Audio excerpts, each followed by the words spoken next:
Skin beauty issues తో struggle అవుతున్నారా? 150+ clinics ఉన్న అడ్వాన్స్డ్ గ్లో స్కిన్ లో ఫ్రీ కన్సల్టేషన్ కోసం కాల్ చేయండి. అందరికీ నమస్కారం. నేను Swarupa Potlapalli. Welcome to Suman TV. SMA అనే అరుదైన వ్యాధితో బాధపడుతున్న కర్నూలు జిల్లాకు చెందిన చిన్నారి పునర్విక దీనగాథ తెలుగు రాష్ట్రాల్లో వారినే కాదు దేశ విదేశాల్లో వారిని కూడా కదిలిస్తోంది. ఆ పాప ప్రాణాలతో బయటపడాలంటే 16 కోట్ల విలువైన ఇంజెక్షన్ వేయించాల్సి ఉంటుంది. ఏపీ సీఎం చంద్రబాబు నాయుడుతో పాటు డిప్యూటీ సీఎం అయిన పవన్ కళ్యాణ్ గారు కూడా స్పందించి తమ బిడ్డను రక్షించాలి అని పునర్విక తల్లిదండ్రులు కోరుతున్నారు. ప్రస్తుతం నాతో పాటు జూమ్ లైన్ లో రెడీగా ఉన్నారు పీడియాట్రిషియన్ డాక్టర్ బృందారెడ్డి గారు. ఆవిడతో మాట్లాడదాం. నమస్తే బృంద గారు. నమస్తే అండి. బృంద గారు, అసలు ఈ పాప గురించి మీరు కూడా చూసి ఉంటారు. ఆ పాపకు వచ్చిన SMA అనే అరుదైన వ్యాధి ఏంటి, దాని గురించి చెప్పండి. SMA అంటే స్పైనల్ మస్క్యులర్ ఎట్రోఫీ అండి. ఇది most common genetic disorder. It affect spinal cord అన్నమాట. సో ఇది ఏంటంటే autosomal recessive. So parents actually carriers గా ఉంటారు. వీళ్ళ ఫాల్టీ జీన్ బేబీస్ కి ట్రాన్స్ఫర్ అయినప్పుడు బేబీస్ ఎఫెక్ట్ అవుతారు. SMN1 జీన్ అనే మ్యూటేషన్ అవుతుంది క్రోమోజోమ్ 5 లో. మన అందరికి నార్మల్ గా SMN1 అండ్ SMN2 అనే జీన్స్ ఉంటాయి. ఇవి SMN అనే ప్రోటీన్ ని ప్రొడ్యూస్ చేయడానికి హెల్ప్ అవుతుంది. ఈ ప్రోటీన్ ఏంటంటే మనకి మోటార్ న్యూరాన్స్ కి important. And motor neurons brain, spinal cord, muscle connection and function కి ఇంపార్టెంట్ అన్నమాట. ఈ ప్రోటీన్ ప్రొడక్షన్ డిక్రీజ్ అవడం వల్ల మజిల్స్ వీక్ అవుతాయి. సో మెయిన్ రీజన్ దీని వల్ల రెస్పిరేటరీ వీక్నెస్, రెస్పిరేషన్ ఎఫెక్ట్ అవ్వడము, ఫీడింగ్ అండ్ స్వాలోయింగ్ డిఫికల్టీ అంటే నమలడం, మింగడం ఎఫెక్ట్ అవ్వడం జరుగుతుంది. ఇది క్లినికల్ గా 0 నుంచి 4 టైప్స్ క్లాసిఫికేషన్ ఉందన్నమాట. 0 ఏంటంటే ప్రీనేటల్, వీళ్ళ life span less than 6 months ఉంటుంది. ఇన్ యూట్రో అంటే కడుపులో ఉన్నప్పుడే ఐడెంటిఫై చేయడానికి ఫ్యూ సైన్స్ ఉంటాయి. ఏంటంటే డిక్రీస్డ్ ఫీటల్ మూవ్మెంట్స్ అంటాం, పాలీహైడ్రామ్నియోస్ అంటాం, హిప్ డిస్లొకేషన్ అనేది ఉంటుంది, అండ్ వీక్ ఉంటుంది, హైపోటోనియా ఉంటుంది. అండ్ 1, 2, 3, 4 లో 3 and 4 కి నార్మల్ లైఫ్ ఎక్స్పెక్టెన్సీ ఉంటుంది. 1 కి లెస్ దాన్ 2 years వరకు ఉంటుంది. 2 కి సెకండ్ లేదా థర్డ్ డికేడ్ వరకు ఉంటుంది, అంటే 20-30 years వరకు ఉంటుంది. 0 and 1 ఏమో మోస్ట్ సివియర్ ఫార్మ్. కాకపోతే 0 టైప్ వాళ్ళు కడుపులో ఉండగానే వాళ్ళ లైఫ్ ఎక్స్పెక్టెన్సీ అయిపోతుంది కాబట్టి నెక్స్ట్ 1 వచ్చేసి లెస్ దాన్ 2 years ఉంటుంది. వీళ్ళకి ఏం సిమ్టమ్స్ ఏముంటాయి అంటే రెస్పిరేషన్ ప్రాబ్లం ఉంటుంది. మనకి రెస్పిరేషన్ కి కూడా మజిల్స్ అవసరం ఉంటుంది బాడీలో, ఎస్పెషల్లీ ఇంటర్కోస్టల్ మజిల్స్ రిబ్స్ దగ్గర అండ్ డయాఫ్రమ్ మజిల్స్ ఉంటుంది.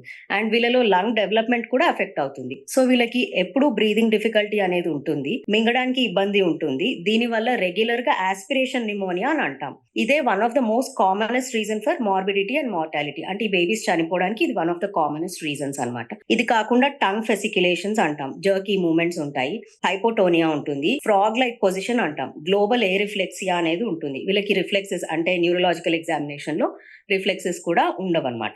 ఇవన్నీ రీజన్స్ వల్ల వీళ్ళ లైఫ్ ఎక్స్పెక్టెన్సీ చాలా తక్కువగా ఉంటుంది. సో ట్రీట్మెంట్ ఏంటి అంటే మల్టీ డిసిప్లినరీ ఉంటుంది అనమాట. మెయిన్ గా వీళ్ళకి రెస్పిరేటరీ సపోర్ట్ లైఫ్ లాంగ్ అవసరం ఉంటుంది.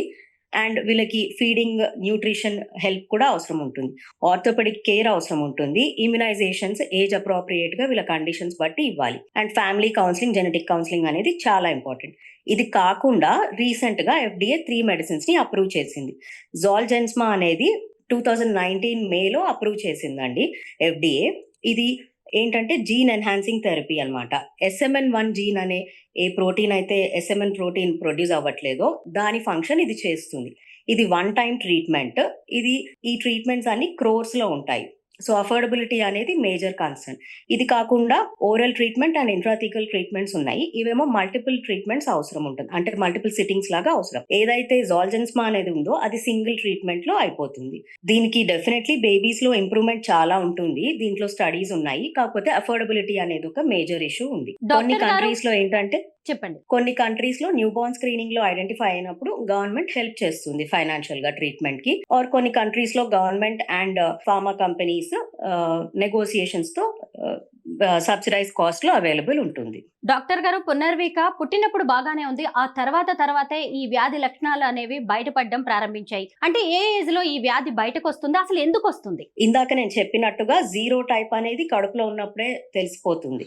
1 టైప్ అనేది అంటిల్ 2 years వరకు వీళ్ళ లైఫ్ ఎక్స్పెక్టెన్సీ ఉంటుంది. ఫస్ట్ సైన్ ఏంటంటే నెక్ హోల్డింగ్. మనకి నార్మల్ గా నెక్ హోల్డింగ్ అనేది 3 months కి అప్రాక్సిమేట్ గా వస్తుంది. ఈ బేబీస్ కి రాదనమాట. అండ్ ఈ బేబీస్ కూర్చోవడం, నిలబడడం, నడవడం ఇవన్నీ ఏమీ సరిగా చేయలేరు. సపోర్ట్ ఇచ్చినా చేయలేరు, ఎందుకంటే మజిల్ వీక్నెస్. సో మెల్లిమెల్లిగా తెలుస్తుంది బేబీస్ కి. పునర్విక ఇప్పుడు ఈ SMA నుంచి బయటపడాలి అంటే 16 కోట్ల విలువైన ఇంజెక్షన్ వేయించాలి అంటున్నారు. అసలు 16 కోట్లు ఏంటి ఒక ఇంజెక్షన్ ఖరీదు? ఇది జీన్ థెరపీ కాబట్టి వీటికి ఏ ఫార్మా కంపెనీ అయినా R&D cost and trial costs ఉంటాయి. అండ్ ఇవి స్మాల్ బ్యాచెస్ లో ప్రొడ్యూస్ అవుతాయి. వెరీ ఫ్యూ పీపుల్ కి ఈ కండిషన్స్ ఉంటాయి కాబట్టి స్మాల్ బ్యాచెస్ లో ఉంటాయి. అండ్ వన్ టైం ట్రీట్మెంట్ ఉంటుంది. సో వీటి కాస్ట్ అలా ఉంటుంది. అండ్ ఇండియాకి GST కాస్ట్ అవన్నీ కూడా మళ్ళీ మన దగ్గరకు వచ్చినప్పుడు అవన్నీ కూడా ఉంటాయి. ఇలాంటి కేసెస్ లో పేరెంట్స్ క్యారియర్స్ గా ఉంటారు అని ఇందాక మీరు చెప్పారు. మరి ఇటు చూసినప్పుడు పునర్విక పేరెంట్స్ ఇద్దరు చాలా హెల్దీగా ఉన్నారు, ఎలాంటి జెనెటికల్ డిసీజెస్ కూడా వారికి లేవు, కానీ ఈ పాపకి ఎందుకు వచ్చింది? క్యారియర్స్ గా ఉన్నప్పుడు ఇవన్నీ బయటపడవండి. ఫాల్టీ జీన్ వాళ్ళు క్యారీ చేస్తారు. బేబీస్ కి అది ఎఫెక్ట్ అయినప్పుడు వాళ్ళ SMN1 అనే జీన్ మ్యూటేషన్ అయినప్పుడు బేబీస్ లో వస్తుంది. ఇది ఆటోజోమల్ రెసెసివ్ టైప్ అన్నమాట. పునర్వికను కాపాడడానికి ఇప్పుడు అందరూ ముందుకొస్తున్నారు, విరాళాలు కూడా సేకరిస్తూ ఉన్నారు. దీనివల్ల ఏదైనా ఉపయోగం ఉండే అవకాశం ఉందా? ఎందుకంటే 16 కోట్ల రూపాయలు అసలు మనం గ్యాదర్ చేయడం, డొనేషన్స్ రూపంలో రావడం అనేది చిన్న విషయం కాదు కదా. ఎలా ఈ పాపను రక్షించుకోవాలి? ఇది డెఫినెట్లీ ఆ ట్రీట్మెంట్ ఇప్పగలిగితే ఆ బేబీ క్రైటీరియా కూడా మ్యాచ్ అవ్వాలండి. బిలో 2 years ఉన్నప్పుడే చేయాలి. అండ్ కొన్ని క్రైటీరియా ఉంటాయి, అవన్నీ మ్యాచ్ అవుతేనే మనం మనీ ఆ టైంకి రెడీ ఉన్నప్పుడు ఆ క్రైటీరియా మ్యాచ్ అయితేనే చేస్తారు. SMA1 కి ఆ క్రైటీరియా యూజువలీ మ్యాచ్ అవుతుంది కాబట్టి ఫైనాన్షియల్ గా హెల్ప్ ఉంటే we can go ahead once the criteria matches. ఇప్పుడు ఈ పాపకు వేయాల్సిన ఇంజెక్షన్ అనేది అమెరికాలో తయారవుతుంది అంటారు, మరి ఇండియాకి వస్తుందా? డబ్బుంటే సరిపోతుందా? ఇది మల్టీ డిసిప్లినరీ టీమ్ ఉంటుందండి. ఫస్ట్ బేబీ కండిషన్ చూసి, ఇప్పుడు ఈ టైంలో బేబీ కండిషన్ ఇలా ఉంది, మనీ అంతా వాళ్ళు రెడీ అయ్యాక ఆ టైంలో బేబీ కండిషన్ చూసి బేబీ క్రైటీరియా మ్యాచ్ అయితేనే అప్పుడు ముందుకెళ్ళగలుగుతారు. పునర్వికకు ఇప్పుడు SMA వచ్చింది, ఆ తర్వాత పుట్టే పిల్లలకు కూడా ఆ కుటుంబంలో వచ్చే అవకాశం ఉంటుందా? ఉంటుందండి. బికాస్ పేరెంట్స్ క్యారియర్స్ గా ఉన్నప్పుడు వచ్చే అవకాశం ఉంటుంది. జెనెటిక్ ప్రాబ్లం కాబట్టి ఉంటుంది. మేల్స్ అండ్ ఫీమేల్స్ కి ఈక్వల్ ఛాన్సెస్ ఉంటుంది. పిల్లలకు ఇలాంటి జెనెటికల్ డిసీజెస్ రాకుండా పేరెంట్స్ ముందు నుంచే ఎలాంటి జాగ్రత్తలు తీసుకోవచ్చు? మేనరికం పెళ్లిలో ఒక మేజర్ ప్రాబ్లం ఉంటుందండి. బట్ అన్ని జెనెటిక్ ప్రాబ్లమ్స్ మేనరికం ప్రాబ్లం అనే కాదు. కొన్నిసార్లు ఇప్పుడు పేరెంట్స్ క్యారియర్ జీన్స్ వల్ల, డిఫెక్ట్ జీన్స్ వల్ల కూడా అలా అవుతుంది. మేనరికం పెళ్లిలు తగ్గిస్తే చాలా వరకు బర్త్ లో వచ్చే జెనెటిక్ డిఫెక్ట్స్ తగ్గిపోతాయండి. అంటే రక్త సంబంధాల్లో పెళ్లి చేసుకోవడం వల్ల ఇలాంటి జెనెటికల్ సమస్యలు వస్తాయంటారా? ఇంకా చాలా కండిషన్స్ కూడా ఉంటాయి జెనెటిక్ ప్రాబ్లమ్స్ బై బర్త్ వచ్చేవి, మేనరికల్ పెళ్లిల వల్ల వస్తాయి.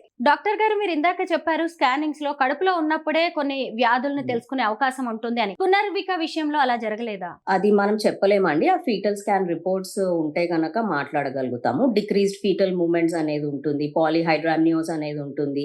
ఇది స్పెసిఫిక్ గా ఈ కండిషన్ కి కాకుండా కొన్ని వేరే కండిషన్స్ లో కూడా ఉంటాయి. అప్పుడు ఆ బేబీకి తగిన ఇన్వెస్టిగేషన్స్, మదర్ కి బేబీకి తగిన టైంలో తగిన ఇన్వెస్టిగేషన్స్ అయినాయా, వాళ్ళు ఆ చెకప్స్ కి వెళ్ళారా, మనకు ఆ డేటా ఏమీ లేదు కాబట్టి we cannot comment about it. SMA వంటి జెనెటికల్ డిసీజెస్ తో బాధపడుతున్న వారికి ఇంకా చావే శరణ్యమా? ఎలాంటి చికిత్సలు ఉండవా? అంటే ఈ ఇంజెక్షన్ తప్ప. ఇది కాకుండా ఇంకో 2 మెడిసిన్స్ కూడా ఉన్నాయి. ఒకటి ఓరల్, ఒకటి ఇంట్రాథీకల్ అండి. అవి కూడా జీన్ థెరపీసే. అది SMN type 2 దానికి టార్గెట్ చేస్తుంది. ఇది SMN1 జీన్ ఏదైతే ఫంక్షన్ చేయాలో ఆ పని ఇది చేస్తుంది, జోల్జెన్స్మాబ్ అనేది. డాక్టర్ గారు, మన వైద్య రంగం ఎంతో అభివృద్ధి చెందుతోంది, అయినా సరే ఎందుకు ఇలాంటి డిసీజెస్ కి ఇంకా మనం కావాల్సిన మందుల్ని కనిపెట్టలేకపోతున్నాం? సైన్స్ స్టిల్ ఇవాల్వింగ్ అండి. చాలా వరకు మనం ట్రీట్మెంట్స్ ఉన్నాయి, అండ్ అలాగే ట్రీట్మెంట్ లేనివి కూడా చాలా ఉన్నాయి. డాక్టర్ గారు, ఇక ముందు ఇలాంటి పిల్లలకు ఇలాంటి జెనెటికల్ వ్యాధులు రాకుండా ఎలాంటి చర్యలు తీసుకోవచ్చు? ఇది జెనెటిక్ ప్రాబ్లమ్స్ అనేవి రేర్ కండిషన్స్, బట్ అందులో ఇది కామన్ అన్నమాట. ఈ స్పైనల్ కార్డ్ ఎఫెక్ట్ అయ్యే ఈ SMA అనేది మోస్ట్ కామన్ జెనెటిక్ డిజార్డర్ అన్నమాట. సో పేరెంట్స్ అనేది పెళ్లి అప్పుడైనా కానీ తర్వాత అయినా కానీ జెనెటిక్ స్క్రీనింగ్ టెస్ట్స్ చేయించుకుంటే కొంతవరకు వాళ్ళకు జెనెటిక్ కౌన్సిలింగ్ అవసరమైన వాళ్ళకి ఇవ్వచ్చు. అంటే ఎఫెక్ట్ అయ్యాక ముందుకెళ్లే కన్నా ముందే ప్రికాషనరీగా కొన్ని డెవలప్డ్ కంట్రీస్ లో పేరెంట్స్ కపుల్స్ బిఫోర్ మ్యారేజ్ చాలా టెస్ట్ చేయించుకుంటారు. అలా ఇవన్నీ కూడా చేయించుకోవచ్చు if they are willing to. Doctor గారు, మీరు ఒక పీడియాట్రిషియన్, మీ దగ్గరికి అనేక రకాలైన జబ్బులతో పిల్లల్ని తీసుకొస్తూ ఉంటారు. ఈ మధ్య కాలంలో ఆటిజం అనేది కూడా ఎక్కువగా బయటపడుతుంది, దీనికి కారణం ఏంటి? ఆటిజం అనేది చాలా కాజెస్ ఉంటాయండి, బట్ కొన్ని మిత్స్ కూడా వచ్చినాయి. MMR వ్యాక్సిన్ అని సైంటిఫిక్ గా ఎవిడెన్స్ అయితే లేదు దానికి. బేబీస్ ని ఇవాల్యుయేట్ చేస్తే గానీ మనం సరిగ్గా చెప్పలేము. కొన్నిసార్లు ఆ మిత్స్ వల్ల కూడా పేరెంట్స్ వ్యాక్సిన్స్ తీసుకోవడానికి కూడా భయపడుతున్నారు. సైంటిఫిక్ గా అయితే MMR వ్యాక్సిన్ వల్ల వస్తుందని ఎక్కడా ప్రూవెన్ లేదండి. ప్రస్తుతానికైతే ఇట్స్ నాట్ ప్రూవెన్. SMA వంటి జెనెటికల్ డిసీజెస్ బయటపడ్డ తర్వాత పిల్లలు ఎన్ని రోజుల వరకు బతికే అవకాశం ఉంటుంది? ఇందాక నేను మెన్షన్ చేసినట్టుగా క్లినికల్ క్లాసిఫికేషన్ లో 0 to 4 అని చెప్పాను కదా.